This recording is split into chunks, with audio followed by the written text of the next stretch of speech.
하나님이 하시는 모든 일은 생명을 일으키는 역사입니다. 창조는 뭐예요? 아무것도 없는 곳에 생명을 불어넣는 역사가 창조잖아요. 부활은 죽은 몸에 다시 생명을 불어넣어서 살게 하는 역사가 이게 부활입니다. 죄사함은 심판 아래 죽을 운명에 놓인 사람에게 죄를 용서하고 새롭게 살아가는 생명을 주는 게 이게 죄사함의 역사잖아요. 하나님이 하시는 모든 건 뭐냐면 생명을 부여하는 역사를 하나님이 이루어 가시는 거예요. 자, 하나님이 이 모든 생명의 역사를 누구를 통해서 일하시냐면 예수 그리스도를 통해서 이루시는 겁니다. 그래서 예수 그리스도가 복음인 이유가 뭐냐면 하나님의 생명의 역사를 예수 그리스도를 통해서 이루시기 때문에 그런 거예요. 요한복음 10장 10절 보겠습니다. 같이 읽겠습니다. 시작. 도둑이 오는 것은 도둑질하고 죽이고 멸망시키는 것뿐이요 내가 온 것은 양으로 생명을 얻게 하고 더 풍성히 얻게 하려는 것이라. 사탄이 도둑처럼 들어와서 하나님이 우리에게 주신 이 생명을 도둑질하고 죽이고 멸망시켰습니다. 인간을 죄와 저주 아래 묶어두고요 영원한 심판 아래 죽게 만들었습니다. 이게 마귀가 우리에게 저지른 나쁜 짓입니다. 사단은요 하나님이 우리에게 주신 하나님의 형상, 하나님의 생명을 빼앗아서 하나님의 대리 통치자로 살지 못하게 만들었어요. 그러면서 뭘로 살게 해요? 대신 죄와 죽음의 종노릇하게 만들어요. 하나님의 대리 통치자인 우리를 그걸 다 무너뜨려서 결국은 대리 통치자로 살지 못하고 죄와 사망 아래 걸려있는 죽음의 종으로 살게, 비참하게 살게 만들어버린 거죠. 이게 마귀가 우리에게 저지른 일이에요. 그 모든 것을 뒤집기 위해서 예수님이 그리스도로 이 땅에 오셨습니다. 예수님은요 하나님이 주신 생명을 회복시키시고 우리의 운명을 완전히 바꾸어 놓으셨습니다. 이걸 요한일서 3장 8절에 뭐라고 이야기해요? 마귀 일을 멸하시기 위해서 오셨다, 이렇게 이야기한 거예요. 여러분 한번 볼까요? 갈라디아서 3장 13절 14절 같이 읽겠습니다. 시작. 그리스도께서 우리를 위하여 저주를 받은 바 되사 율법의 저주에서 우리를 속량하셨으니 기록된 바 나무에 달린 자마다 저주 아래 있는 자라 하였습니다.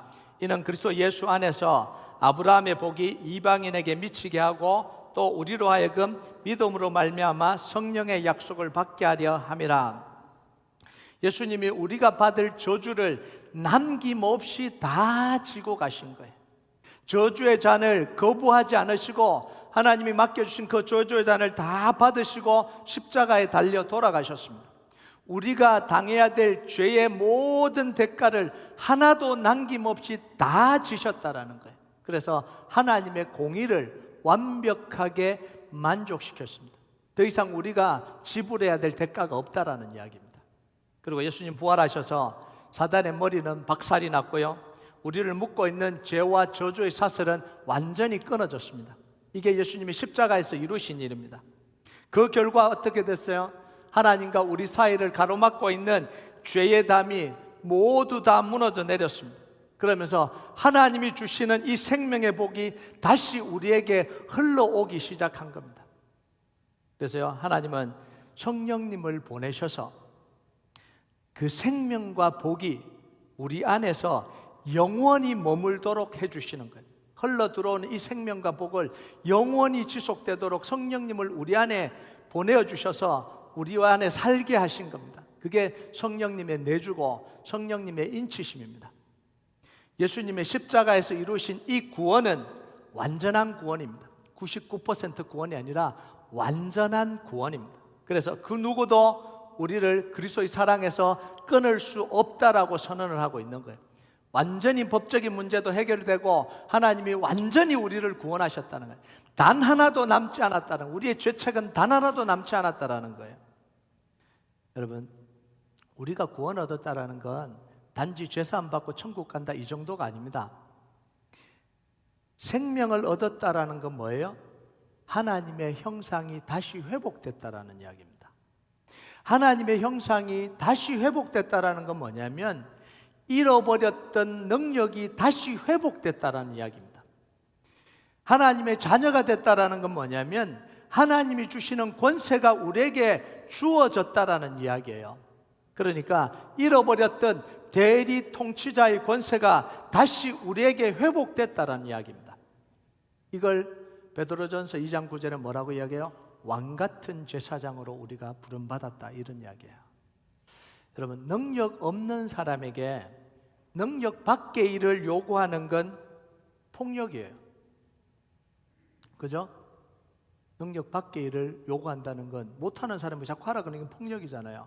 그런데 능력이 충분한 사람에게 해야 할 일을 맡기는 건 사명입니다. 하나님은요, 구원을 통해서 우리에게 필요한 능력을 이미 다 주셨습니다. 그럼 능력을 우리에게 주셨다면 뭐 더 주시겠어요? 그 능력으로 마땅히 살아가야 될 사명도 주시는 거예요.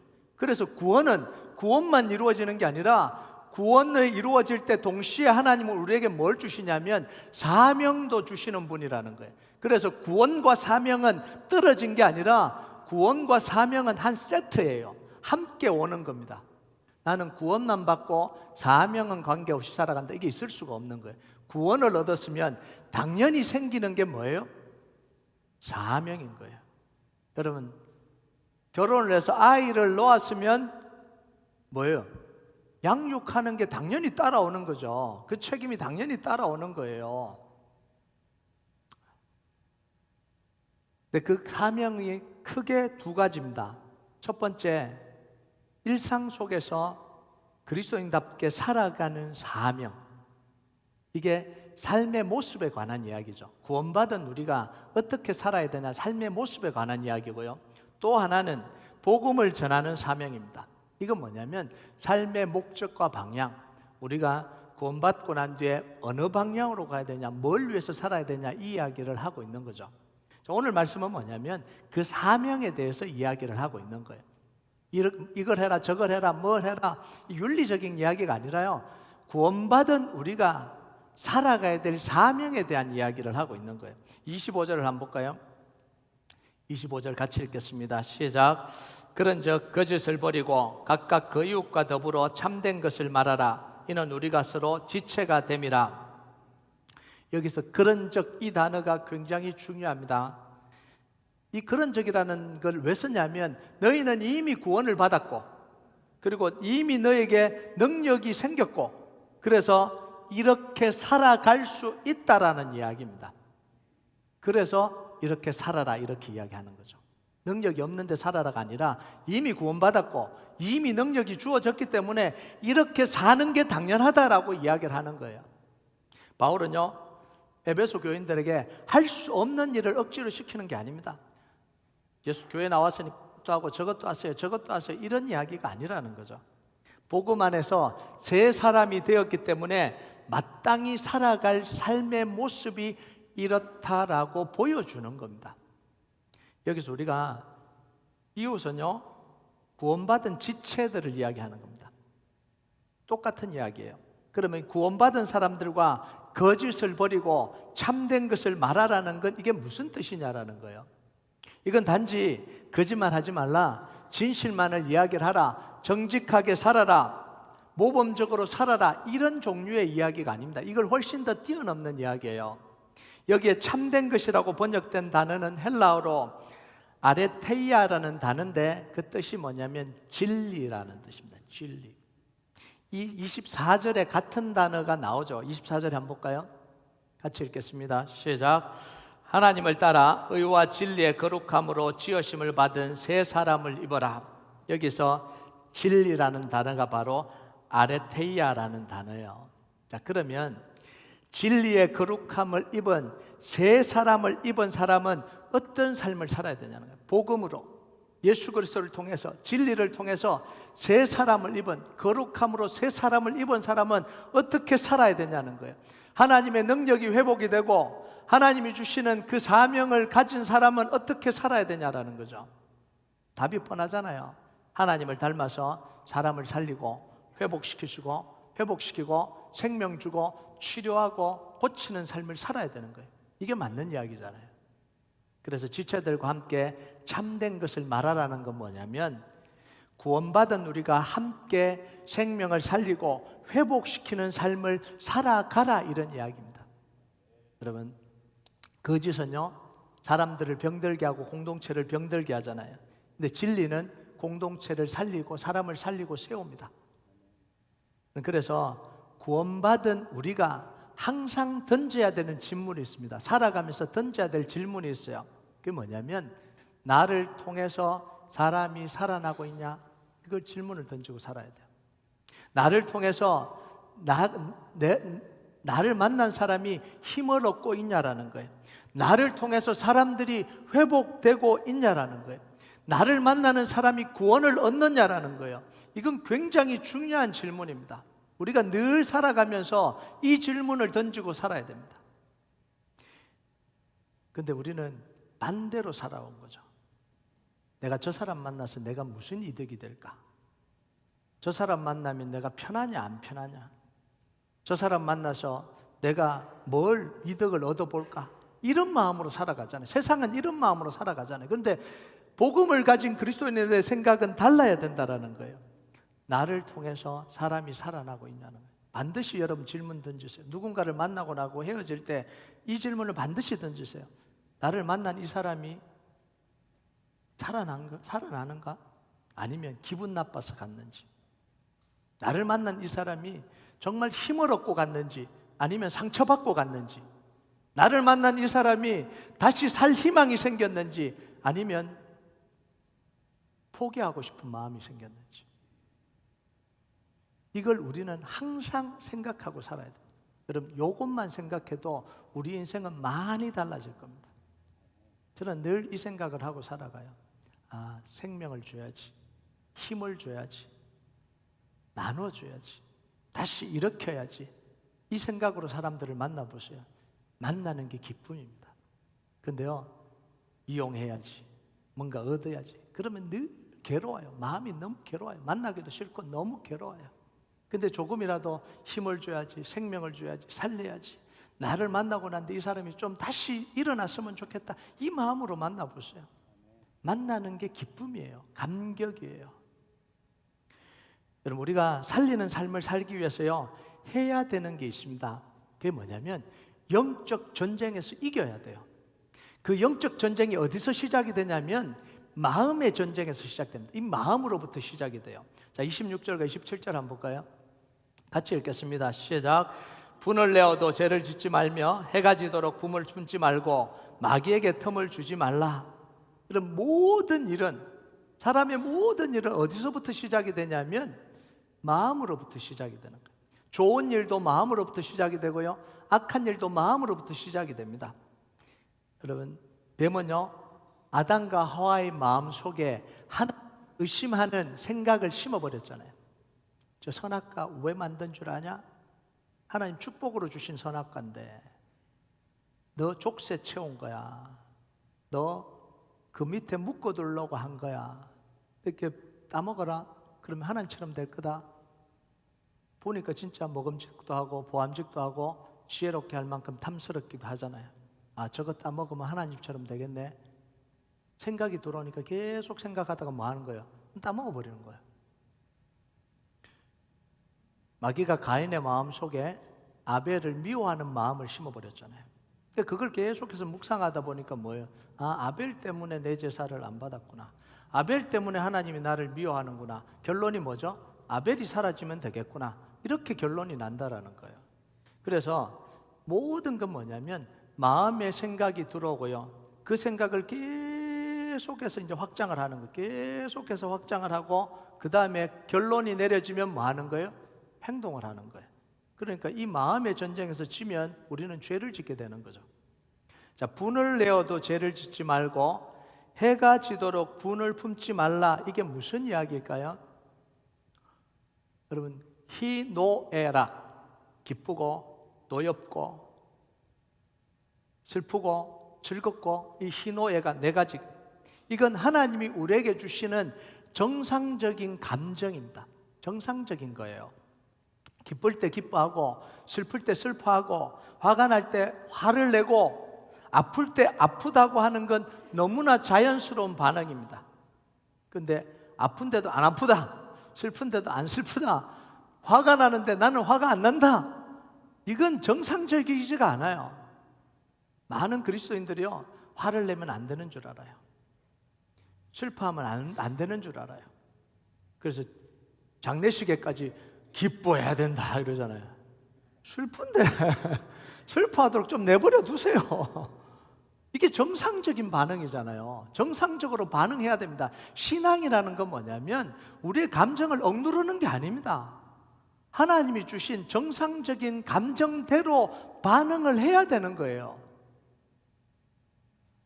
여러분, 이런 감정을 느끼는 게 하나님이 주신 축복입니다. 여러분, 감정이 우리 안에서 일어나는 걸 막을 수 있어요, 없어요? 못 막습니다.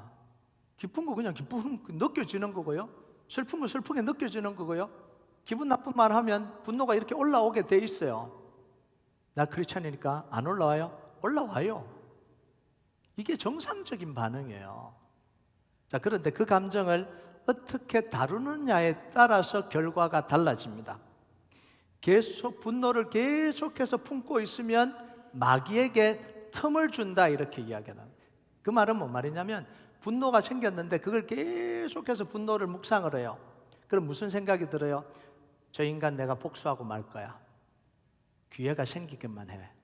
예전에도 그랬지, 이번에 또 그러네. 내가 참아주려고 그랬는데. 계속 묵상하는 거예요.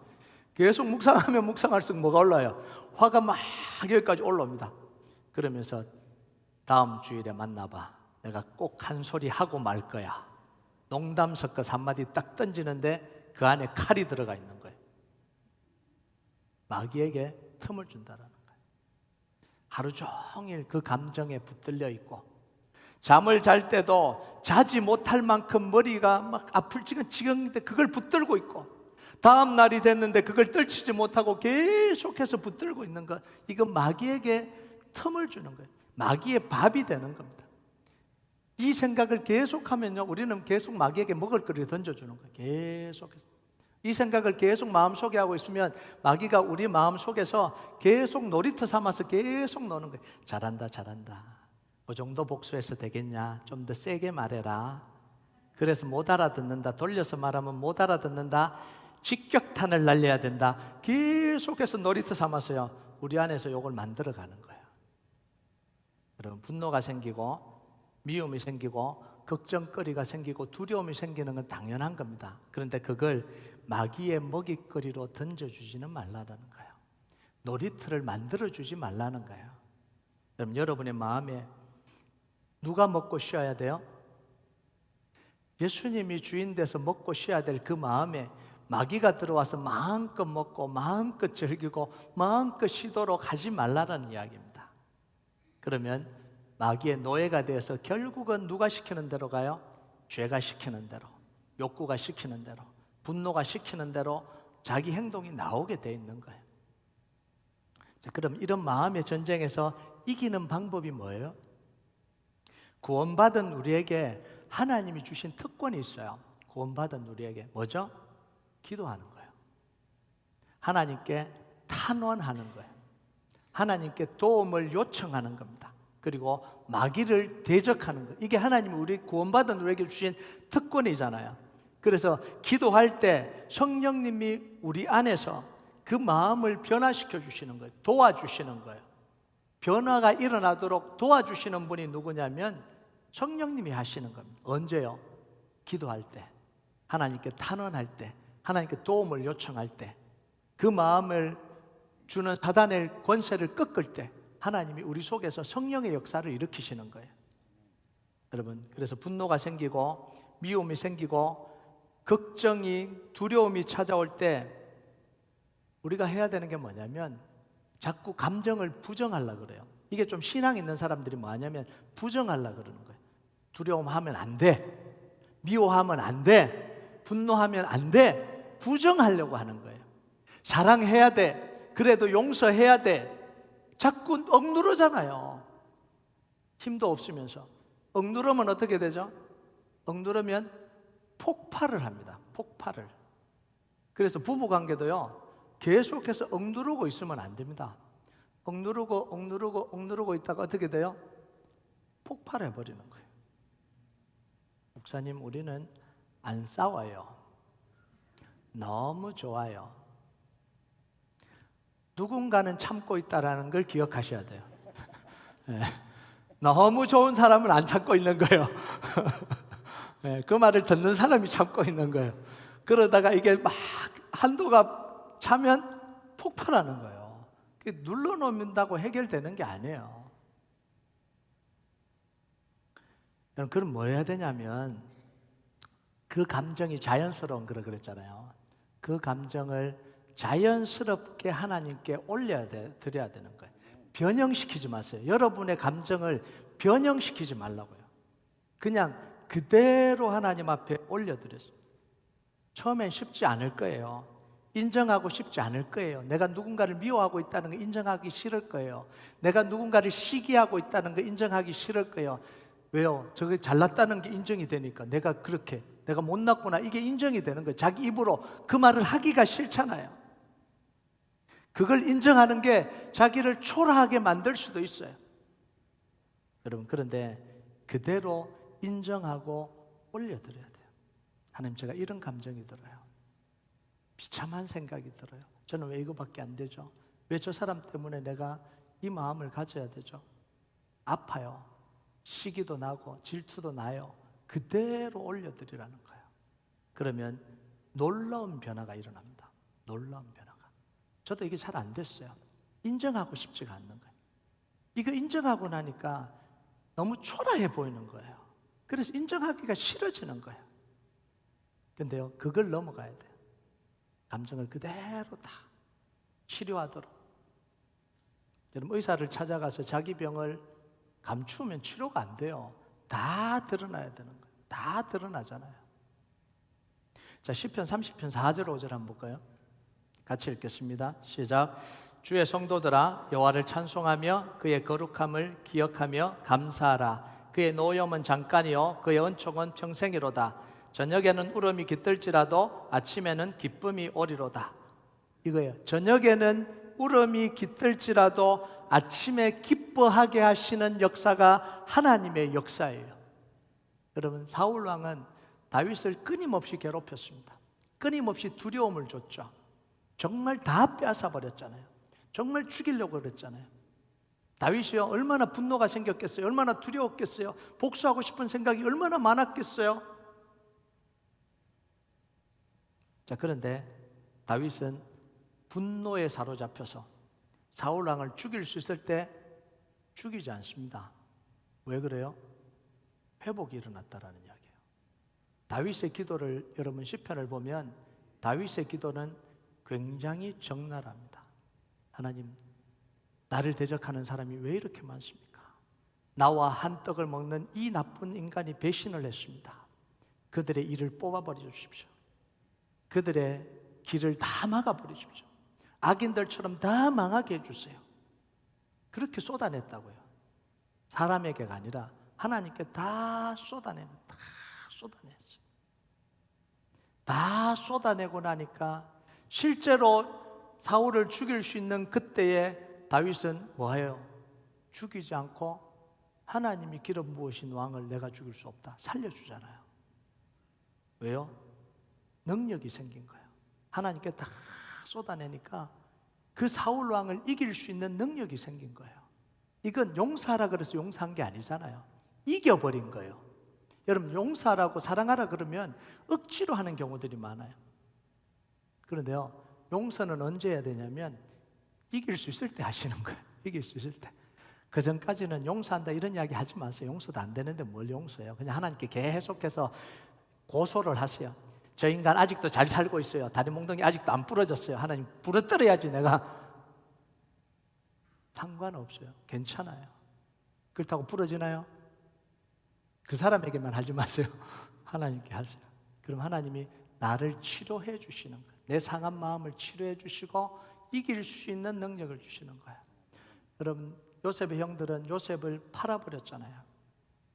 그것도 자기들이 걱정돼서 그 먼 곳에서 도시락을 들고 온 이 요셉, 그 요셉의 도시락 들고 온 건 자기들이 먹고 요셉은 구덩이에 던져놓고는 무슨 계획을 세웠어요? 요셉을 죽일 계획을 세웠잖아요. 그걸 다 들었습니다. 다. 자기가 가져온 도시락을 먹으면서 자기 형제들이 웃고 떠들면서 얘를 어떻게 죽일까 살려달라고 눈물 흘렸는데도 살려주지 않는 그 모든 걸 다 듣고 겪었다고요. 얼마나 죽이고 싶었겠어요. 형들을 얼마나 복수하고 싶었겠어요. 근데 요셉은 형들을 죽일 수 있는, 복수할 수 있는 그 힘과 권력을 가졌을 때 뭐라고 이야기해요? 나를 팔았다고 한탄하지 말고, 나를 팔았다고 근심하지 말라. 당신들이 판 게 아니라 하나님이 나를 구원하시려고 먼저 보내셨다. 이겨버리잖아요. 왜요? 변화가 일어났거든요. 그 마음속에 하나님이 주시는 능력이 생겼거든요. 여러분, 우리가 우리의 감정을 사탄의 밥으로 던져주지 않고요, 하나님께 기도로 올려드리면 뒤집는 역사가 일어납니다. 이게 우리가 뒤집는 게 아니에요. 우리가 뒤집으려니까 너무 힘든 거예요. 우리가 용서하고 우리가 뒤집으려니까 우리 속이 뒤집어지는 거예요. 이거 하지 말라는 거예요. 성령님이 뒤집도록, 성령님이 역사하도록 내어드리라는 거예요. 자, 볼까요? 시편 3편 5절에서 6절 같이 읽겠습니다. 시작. 내가 누워 자고 깨었으니 여호와께서 나를 붙드심이로다. 천만인이 나를 에워싸 진친다 해도 나는 두려워하지 아니하리로다. 이게 언제 다윗이 고백했냐면 압살롬이 반역을 일으켰을 때, 백성들이 다 자기를 돌아서고 압살롬 편에 섰을 때, 자기가 가장 믿었던 친구, 같이 밥을 먹었던 아히도벨이 배신하고 압살롬에게 넘어가서 자기에게 칼을 겨눌 때 얼마나 두렵고 무섭겠어요. 근데 그걸 하나님께 다 올려드리니까 하나님 뭐 하셨다고요? 잠들게 하셨다라는 거예요. 잠들게. 우리는 잠 못 자죠 이러면. 잠들게 하셨다는 거예요. 그리고 아침에 깨어나게 하셨다는 거예요. 이게 누구의 역사예요? 하나님의 역사예요. 하나님의 역사. 졸지도 주무시죠 아니하시는 하나님이 밤새도록 다윗을 지켜주시고 보호하시는 거예요. 여러분, 워리돌이라는 게 있어요. 걱정 인형 아시죠?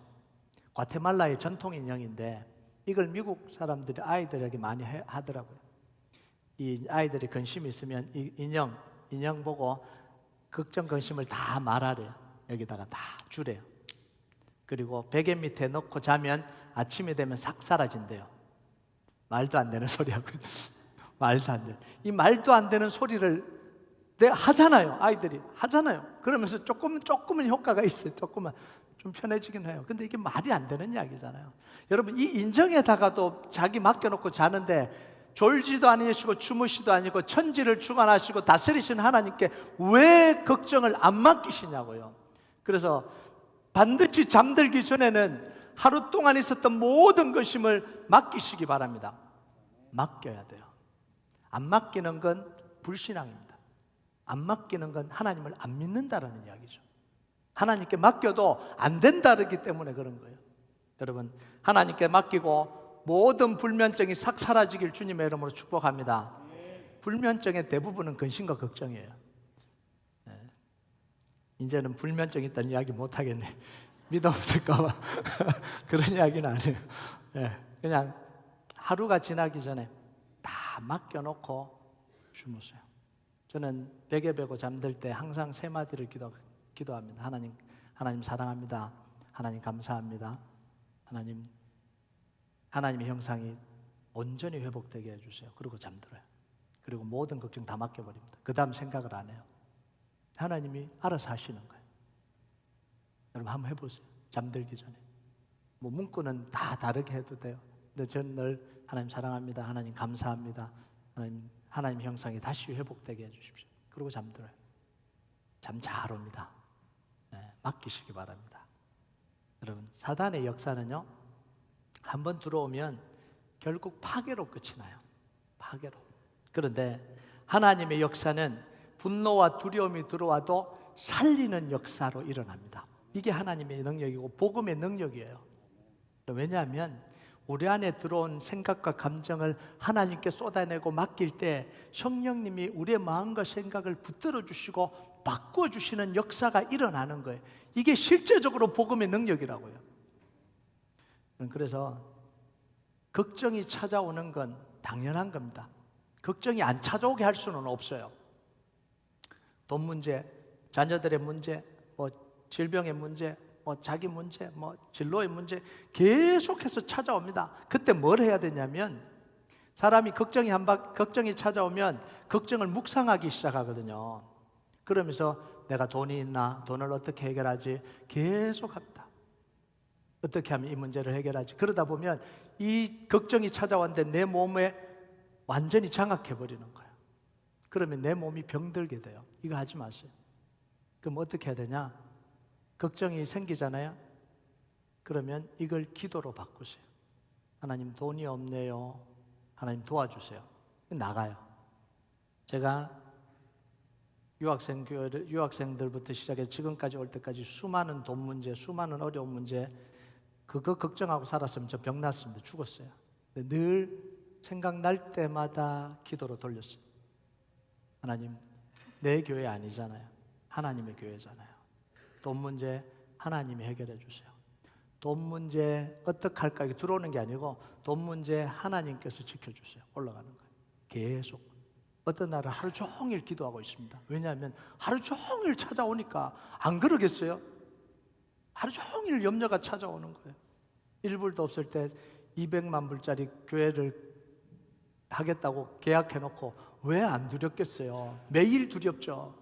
여러분 발 뻗고 잤어요? 저는 발 뻗고 자기가 너무 두려웠어요. 근데도 잘 잤어요. 왜냐하면 걱정이 찾아올 때마다 하나님께 올려드렸으니까. 하나님 도와주세요. 하나님의 교회잖아요.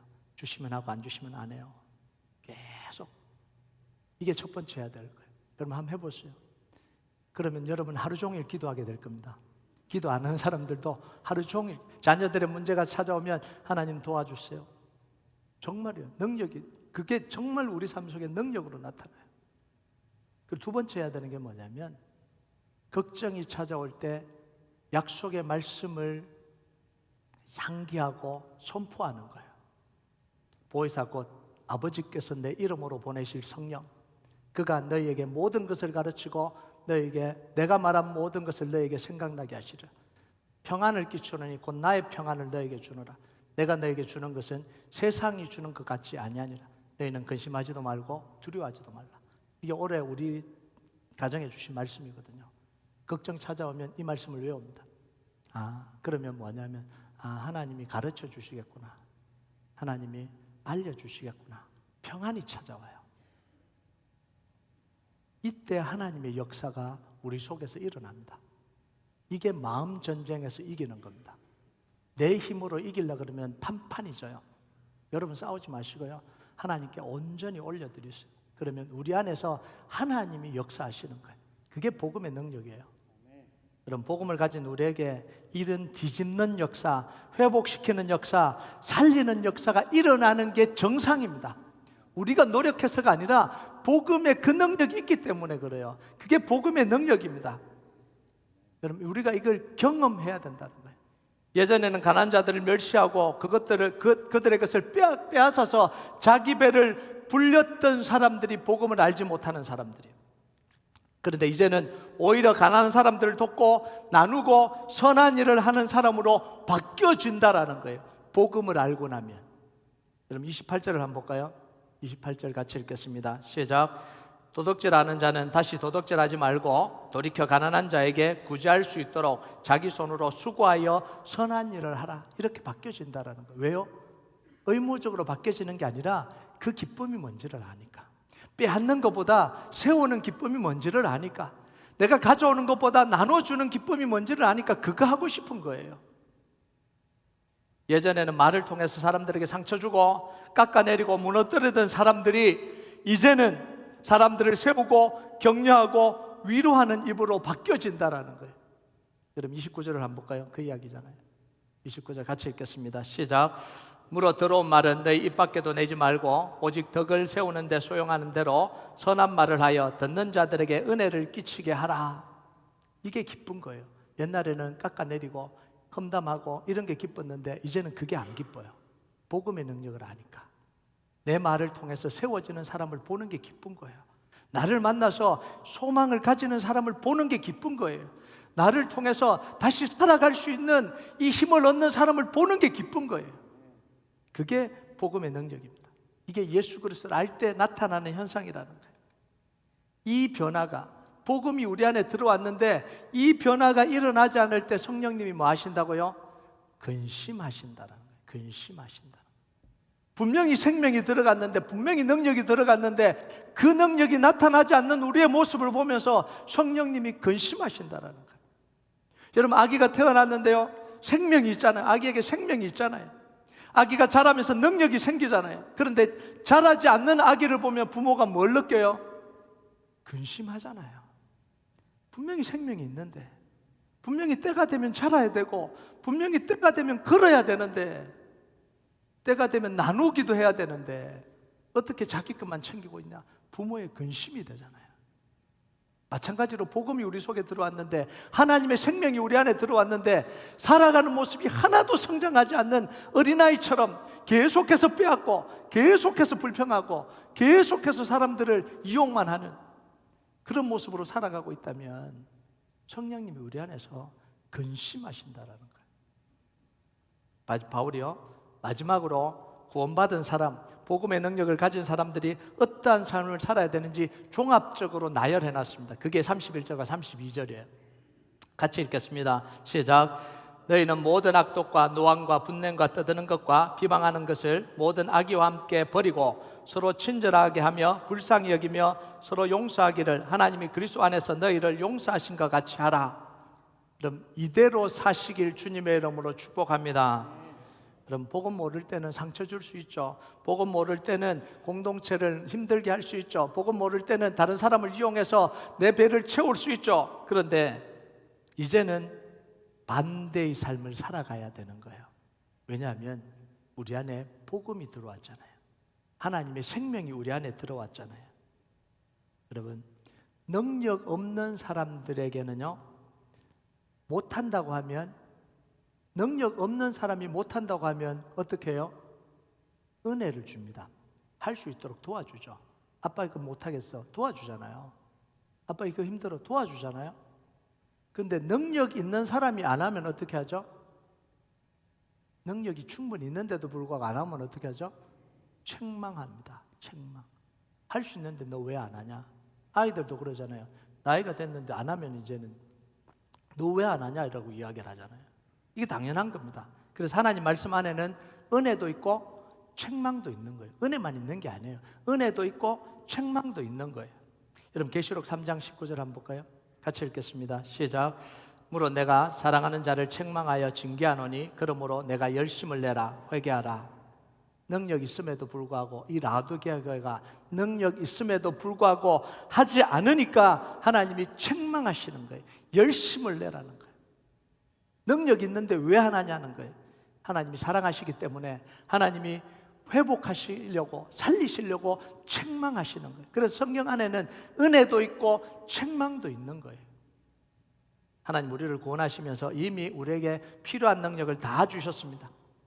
복음의 능력을 가진 사람은 더 이상 능력 없는 사람이 아니에요. 우리는 다 뭐예요? 능력 있는 사람들입니다. 능력 없는 척 하지 마시기 바랍니다. 약한 척 하지 마시기 바랍니다. 우리 육신은 약하고 우리는 약할지 모르지만 우리 안에 계신 성령님, 우리 안에 계신 예수 그리스도는 강하십니다. 그럼 우리가 뭘 해야 되겠어요? 특별히 살리는 사람으로 살아가야 되는 거예요. 그래서 이제는 우리는 열심을 내야 됩니다. 지금까지 열심을 내지 못했다면 여러분, 지금부터 열심을 내시기를 주님의 이름으로 축복합니다. 무슨 열심을 내야 되냐면, 첫 번째, 복음이 나를 살리도록, 정말 복음이 나를 살리도록. 그러려면 뭐 해야 돼요? 하나님 말씀을 붙들고 기도하면서 내 문제에 역사하신 하나님을 반드시 만나야 됩니다. 이게 첫 번째예요. 그 복음이 나를 살리는구나, 그 말씀이 나를 살리는구나, 이 확신이 없으면 다른 사람 못 살려요. 나도 못 살리는데 뭔 다른 사람을 살려요. 이게 첫 번째입니다. 정말 여러분들이 복음을 믿는다면, 정말 예수 그리스도가 나를 구원하셨고 예수 생명이 나에게 들어왔다면 여러분이 첫 번째 해야 될 일이 뭐냐면 그 말씀을 붙들고 기도하기 시작하는 거예요. 나를 살려야 돼요. 그리고 다른 사람을 살려야 됩니다. 나를 만나는 사람이 살도록 해야 돼요. 나를 만나는 사람이 힘을 얻게 만들어야 돼요. 나를 만나는 사람이 복음을 알게 만들어야 됩니다. 마지막 세 번째, 복음 전하는 삶을 살아야 됩니다. 선교하고 복음 전하는데 우리의 모든 포커스를 맞추고 살아가야 됩니다. 그래서 우리 교회가 정말 복음의 능력으로 자신이 살고 다른 사람을 세우고 하나님 나라와 복음을 위해서 살아가는 교회가 되길 주님의 이름으로 축복합니다. 우리 같이 찬양하기 전에요, 제가 하나 빼먹고 왔습니다. 광고 시간 해야 되는 걸 빼먹었어요. 우리 가지장 임명을 해야 되는데 가지장 임명을 안 했어요. 우리 박상호 집사님, 박성미 집사님, 앞으로 나와주세요. 어디 계세요?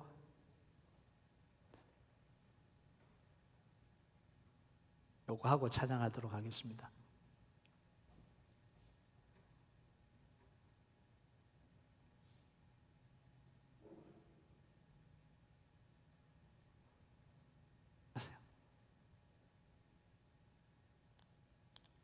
여기 오세요.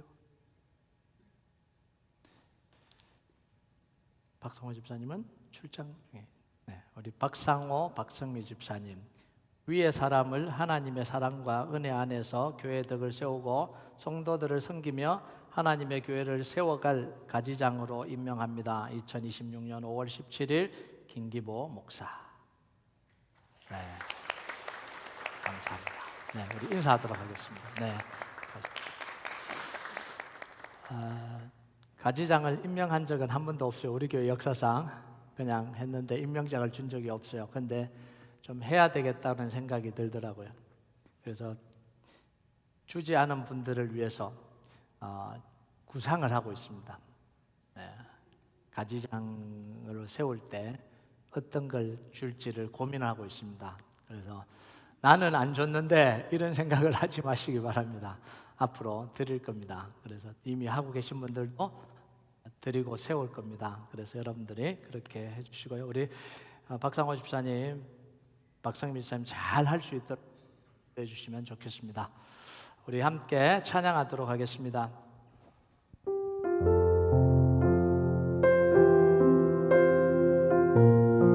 우리 말씀 생각하면서요, 주 부르심 따라 예수 이름 부르며 나의 인생을 드렸네. 주 부르심 따라 예수 이름 부르며 나의 인생을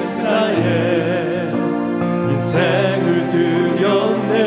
사람들 이해 못하고 결과 없다는 사람들 이해 못하고 결과 어떠하는지 주만 따라가길 원했네. 이제와 돌이켜보니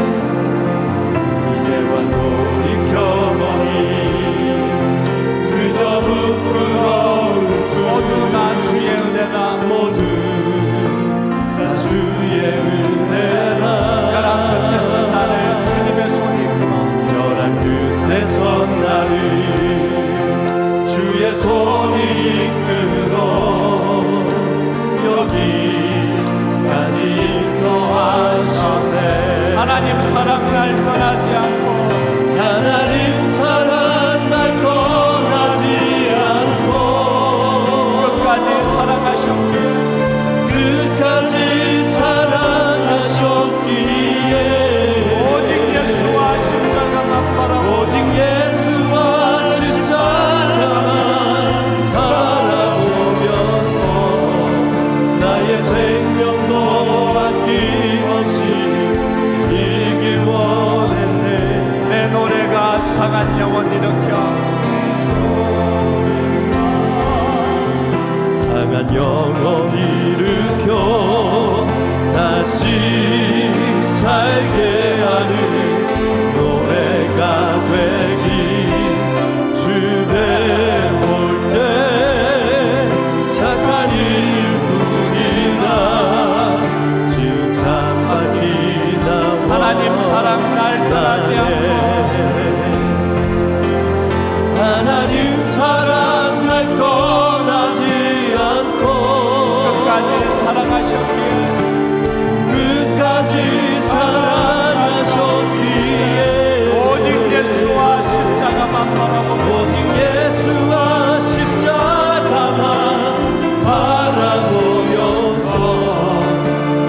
생명도